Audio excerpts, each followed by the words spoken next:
Whitehouse. Thank you, Chairman. Ms. Bondi, good morning. Good morning. What became of the $50,000 in cash that the FBI paid to Mr. Homan in a paper bag, evidently?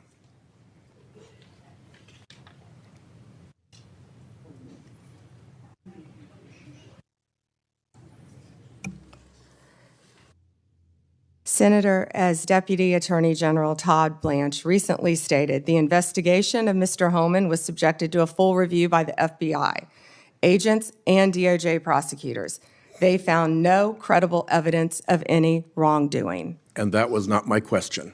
My question was, what became of the $50,000 in cash that the FBI delivered, evidently in a paper bag, to Mr. Homan? Senator, I'd look at your facts. Are you saying that they did not deliver $50,000 in cash to Mr. Homan? Senator, as recently stated, the investigation of Mr. Homan was subjected to a full review different question. by the FBI agents, That's a by different Department question. of Justice prosecutors. They found no evidence of wrongdoing. That's a different question. What became of the $50,000? Did the FBI get it back? Mr. Whitehouse, Senator Whitehouse, you're welcome to talk to the FBI. The report to you, can't you answer this question? Senator Whitehouse, you're welcome to discuss this with Director Patel. Did Homan keep the $50,000? As Deputy Attorney General Todd Blanche recently stated, the investigation of Mr. Never mind. Homan I can was see I'm not going to get a straight full answer from you to a very simple by question. the FBI agents and the DOJ. Do They you found know- no credible evidence of wrongdoing. You know, you're very concerned about money and people taking money, and Do you you rail know- against wait a dark second, money. wait a second, wait a Yet you second, work with dark wait a money second. groups all the time, Senator Wait a Whitehouse. second. Did you know whether or not in that investigation they looked at whether the $50,000 payment to Mr. Homan was declared by him on his tax returns? Senator, I would be more concerned if I were you when you talk about corruption and money that when you pushed for legislation that would subsidize your wife's company. The questions here are actually pretty specific. So having you respond with completely irrelevant far-right internet talking points really is not very helpful here. I'd like, Mr. Chairman, you generally like to have us be able to get answers to know, and we'll follow up with the QFR. And to the extent Patel wants to answer, that would be great as well. What happened to the $50,000? Did Homan keep it? Did the FBI get it back? If he kept it, did he put it on his tax returns? Pretty simple questions. Homan was the same guy who said there was a deal with Eric Adams. He said, if Adams doesn't come through, I'll be back. I'll be in his office, up his butt, saying, where the hell is the agreement we came to? Which brings us to the OPR investigation of prosecutorial misconduct by Emil Bovee, because he was also involved in that transaction. Yeah. What became of the OPR investigation of prosecutorial misconduct by Emil Bovee? Yeah, Senator Whitehouse, to correct you for one moment, that would be the Honorable Judge Emil J. Bovee III to you. Not at the time of this. He was an employee of the Department of Justice. And what became of the OPR investigation? It's all pending litigation, Senator. I can't discuss pending litigation nor personnel matters. OPR customarily publicly says when there's an investigation, and at the end of it, they provide a summary. Why can't you say whether there's an OPR investigation and whether, if it's concluded, there's a summary? Senator, I'm not going to discuss personnel matters. Even public ones? Senator, I'm not going to discuss personnel matters. So, Kash Patel told this committee that his grand jury testimony after immunization, after initially pleading the Fifth, was, and I quote, sealed by the Department of Justice. How and when and why was his testimony sealed, and by whom? Senator, I'm not going to discuss any testimony, especially testimony that could be sealed, with you. No, the question is, was it or was it not sealed? Senator, I'm not going to discuss that with you. Well, he also said that he worked with the Department of Justice to have his transcript released publicly. How and when was his transcript released? Presumably, if he released it publicly, that's something you can discuss because it's public. Well, Senator, I believe you discussed that with Director Patel.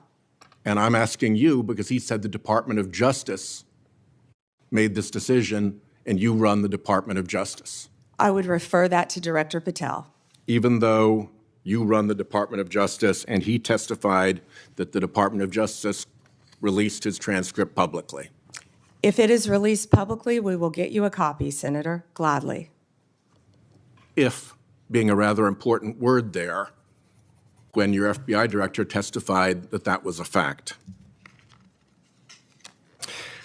Treasury compiles suspicious activity reports, referred to often as SARs, that DOJ receives automatically. Hundreds related to accounts of Jeffrey Epstein. How many of those Treasury SARs did you or Director Patel investigate?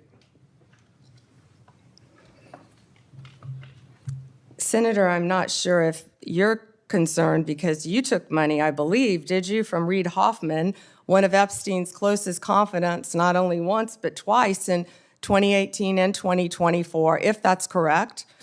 But, Senator, did you ask Merrick Garland any of this over the last 4 years when he sat before you?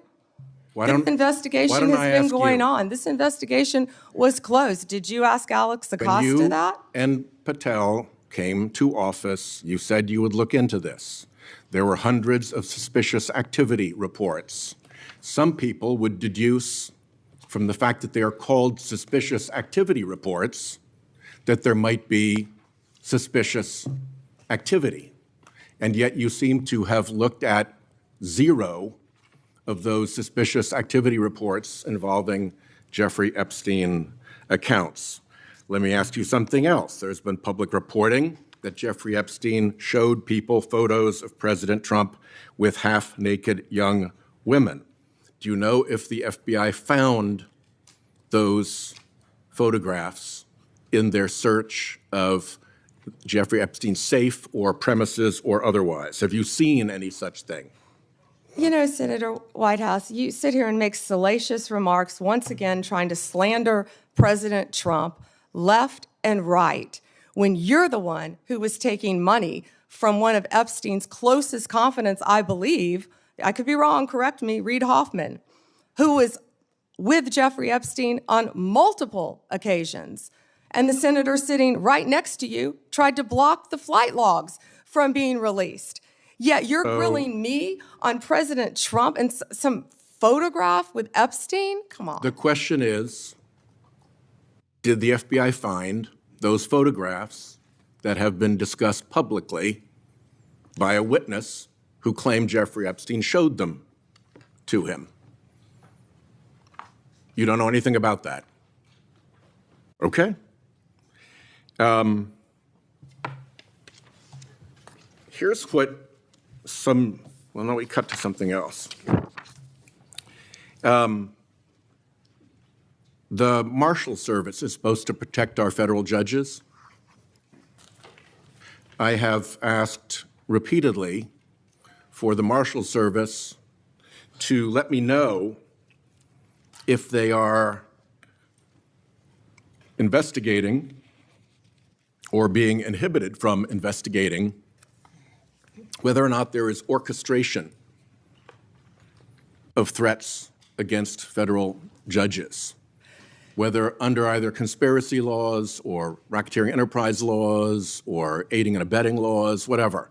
But as you know, there's the person who says the threat, And then there may very well be somebody orchestrating the threat behind them.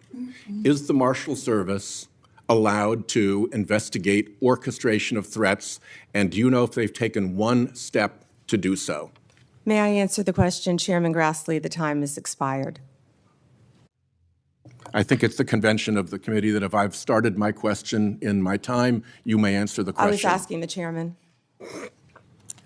Okay, before I go to Cornyn. She wants to answer the question, Chairman. Oh, please go ahead. I thought you said you didn't want to answer it. Yes, I'm sir. sorry. Thank you. Senator Whitehouse, I would be happy to sit down with you regarding any threat to any federal judge in this country. We take threats very seriously. I will set a meeting with you, with Director Seralta of the U.S. Marshals, and I will be there. And we will talk about any threats on federal judges, including orchestration, who threatened them or who orchestrated them. Bingo. Thank you. Okay, before Cornyn speaks, I get kind of amused about my Democratic colleagues bringing up Treasury suspicious activity reports regarding Epstein. When Senator Johnson and I issued our Biden family reports in 2020, we used information from these very same type of documents. And you know what? We were criticized by our Democratic colleagues for doing so, and for years they ignored the evidence of the Biden family criminality. What you just watched was a brutal but necessary confrontation led by Sheldon Whitehouse, and it perfectly shows why oversight matters. The core issue was simple: a reported $50,000 cash payment allegedly handed over by the FBI in a paper bag. Senator Whitehouse asked one basic question over and over again: what happened to that money? And time after time, Pam Bondi refused to give a straight answer. Instead of clarity, we saw deflection. Instead of facts, we saw political counterattacks. Whitehouse wasn't asking for spin. He was asking whether the money was returned, whether it was kept, and if it was declared on taxes. Those are accountability questions any patriot should support, no matter the party. When the conversation shifted to Jeffrey Epstein, the pattern stayed the same. Hundreds of suspicious activity reports exist. That's not speculation. That's documented financial red flags. Yet there was no clear answer about whether those reports were even reviewed. A Department of Justice that refuses to explain itself weakens public trust, plain and simple. Whitehouse also raised serious concerns about sealed testimony, prosecutorial oversight, and even threats against federal judges. Those are not partisan talking points. They go to the heart of whether the rule of law is being applied evenly or selectively. If you believe in facts over excuses and accountability over loyalty, stay with us. Like this video, subscribe to the Progressive America and keep demanding better from those in power.